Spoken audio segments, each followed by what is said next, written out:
Superstar और BJP राष्ट्रीय executive committee के मेंबर मिथुन चक्रवर्ती ने रविवार को रामनवमी के मौके पर एक तगड़ा राजनीतिक बयान दिया है।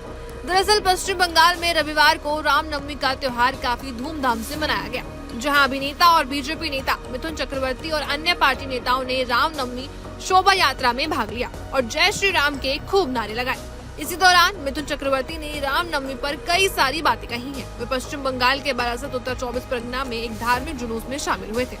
इसी दौरान मिथुन ने कहा कि अगर पश्चिम बंगाल में वो 9% हिंदू मतदाता जो अक्सर वोट नहीं करते हैं, अगर वो आगे आकर बीजेपी का अपना समर्थन करेंगे तो शायद राज्य में राम राज्य की स्थापना हो सकती है, जो कि एक आदर्श राज्य शासन की परिभाषा है।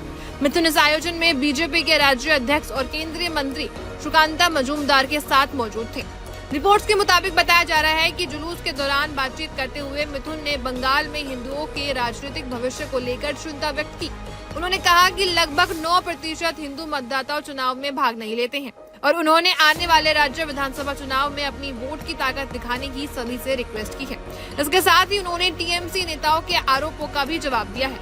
टीएमसी नेता अक्सर बीजेपी पर हिंसा फैलाने का आरोप लगाते हैं। इस पर मिथुन चक्रवर्ती ने कहा कि ये लोग बार बार कहते हैं कि बीजेपी हिंसा फैलाती है।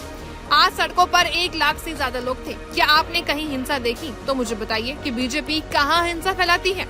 जुलूस के अंत में मिथुन ने कहा कि पश्चिम बंगाल में राम राज्य तभी स्थापित होगा जब 9% हिंदू हमारे साथ आकर खड़े हो जाएंगे।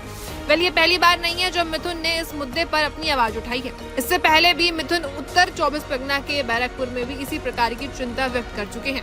मिथुन ने चेतावनी दी थी कि अगर बीजेपी साल 2026 के राष्ट्रीय चुनाव में जीत हासिल करने में असफल रही तो बंगाल के हिंदुओं को वही स्थिति झेलनी पड़ सकती है जो बांग्लादेश में बंगाली हिंदुओं को झेलनी पड़ रही है। उन्होंने कहा था कि अगर हम जीत नहीं पाए तो बंगाल में हिंदुओं के लिए स्थिति और भी मुश्किल हो सकती है। विपक्षी दलों के बारे में बात करते हुए उन्होंने कहा कि वे मौका तलाश रहे हैं ताकि फिर से सत्ता में आकर हमें खत्म कर सके। मिथुन ने आगे कहा कि बंगाल के हिंदुओं को बांग्लादेश की स्थिति से सीख लेनी चाहिए और अब समय रहते हुए कदम उठा लेना चाहिए, वरना देर हो सकती है। मिथुन चक्रवर्ती ने रामनवमी के मौके पर भी कई बात कही। उन्होंने कहा कि ये भगवान का दिन है। उन्होंने कहा कि सनातन धर्म के लोगों को एक साथ देखकर मुझे बहुत खुशी हुई।